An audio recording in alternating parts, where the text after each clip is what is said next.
कई बार आप लोगों ने देखा होगा, कई बार यंग इंडिविजुअल्स या रिप्रोडक्टिव एज ग्रुप में जो लेडीज होती हैं, कई बार वजाइना के आसपास में कुछ स्वेलिंग कंटिन्यूअसली काफ़ी दिनों तक रहती है।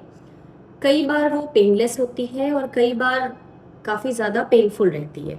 ठीक है, तो बेसिकली आज हम बात कर रहे हैं बार्थोलिन सिस्ट के बारे में। और कई बार ये सिस्ट ऐसा भी करते हैं कि पेशेंट्स कई बार कंप्लेन करते हैं कि मैम इतना पेन हो रहा है कि हम बैठ भी नहीं पा रहे हैं।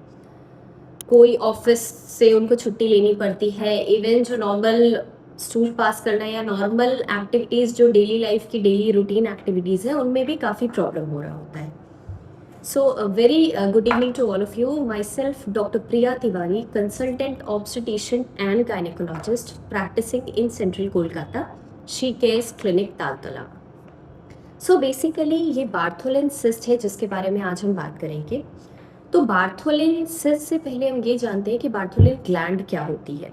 बार्थोलिन ग्लैंड एक नॉर्मल वजाइनल ग्लैंड है जो वजाइना के दोनों तरफ पाई जाती है एंड इसका काम है लुब्रिकेशन प्रोवाइड करना।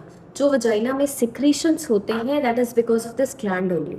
ठीक है, तो कई बार होता क्या है, because of some kind of infection जिसको काफ़ी ज़्यादा वाइट डिस्चार्ज रहता है, प्रॉपर हाइजीन नहीं मेंटेन करते हैं, तो इन सब केसेस में कई बार क्या होता है कि ये जो डक्ट होती हैं, बार्थोलिन ग्लैंड की जो डक्ट होती हैं जिनकी ओपनिंग वजाइना के अंदर होती है, उसमें कई बार ब्लॉकेज हो जाता है। जैसा मैंने बताया कि आइदर इन्फेक्शन की वजह से या वाइट डिस्चार्ज बहुत ज़्यादा है, क्लीनलीनेस उतना नहीं है, तो वो डक्ट का माउथ जो है वो ब्लॉक हो गया।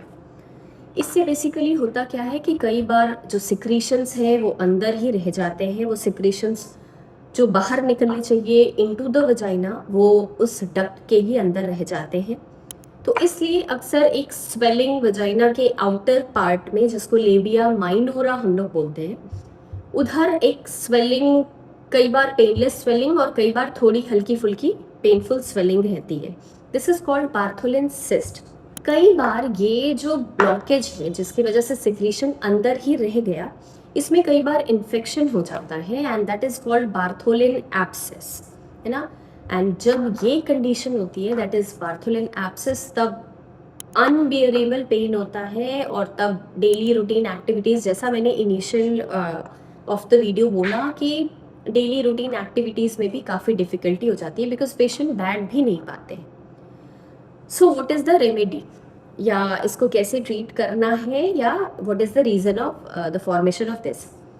जैसा ऑब्वियसली मैंने बताया कि हाइजीन प्रॉपरली मेंटेन करना है एंड दूसरा चीज़ें मल्टीपल सेक्शुअल पार्टनर्स अवॉइड करने हैं and as much as possible use condom, because कई बार ये जिस तरीके से सेक्शुअली ट्रांसमिटेड डिजीजेस होते हैं जिनको हम प्रिवेंट करने के लिए कॉन्डम यूज़ करते हैं, these things work very good for this also, because sexually transmitted diseases can any kind of infections भी सेम चीज़ें कर सकते हैं कि बार्थोलिन सिस्ट का जो बार्थोलिन ग्लैंड के जो डक्ट हैं उनको ब्लॉक कर सकते हैं and then again the same process.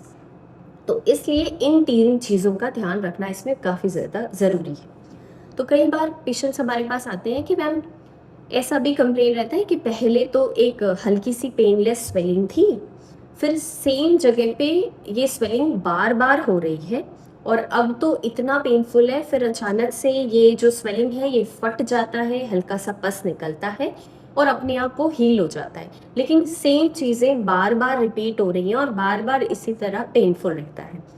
तो these things are called recurrent Bartholin abscess.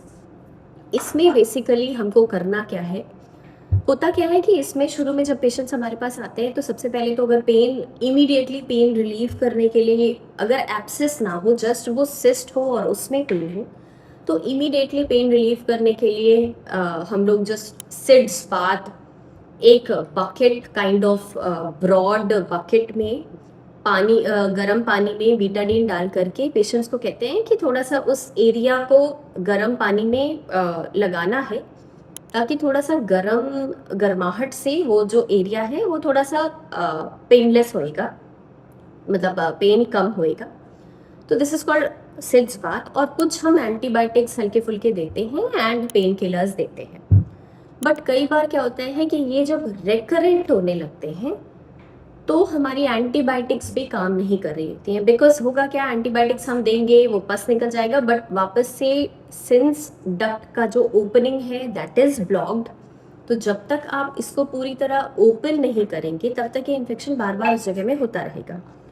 सो उसके बाद फिर हमको जो आइडियल चीज़ें हैं वो क्या करनी होती है कि इसमें एक छोटा सा माइनर ऑपरेशन होता है जिसको बोलते हैं मार्सोपियलाइजेशन ऑफ द सिस्ट।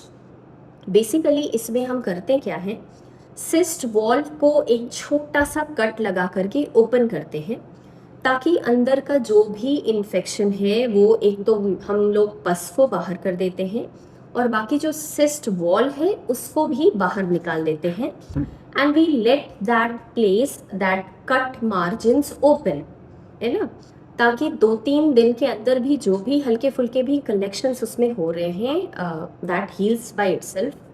साथ में कुछ एंटीबायोटिक्स देते हैं बिकॉज और नए फर्दर कलेक्शन ना हो, एंड देन धीरे धीरे ये मार्जिन्स अपने आप हील करते हैं और फिर ये चीज़ें कंप्लीटली ठीक हो जाती हैं और फिर रेकर नहीं करती हैं। So this is the basically the ultimate treatment. I hope मैंने बेसिक जो भी रेलेवेंट इसके रिगार्डिंग जो भी था मैंने कवर किया हो। इफ़ आपको इससे रिगार्डिंग और कोई भी इस तरीके के गायनेकोलॉजिकल या ऑब्स्टेटिकल प्रॉब्लम्स हो तो यू कैन कंसल्ट मी, मेरा नंबर रहेगा, and also just keep watching this channel. Thank you so much.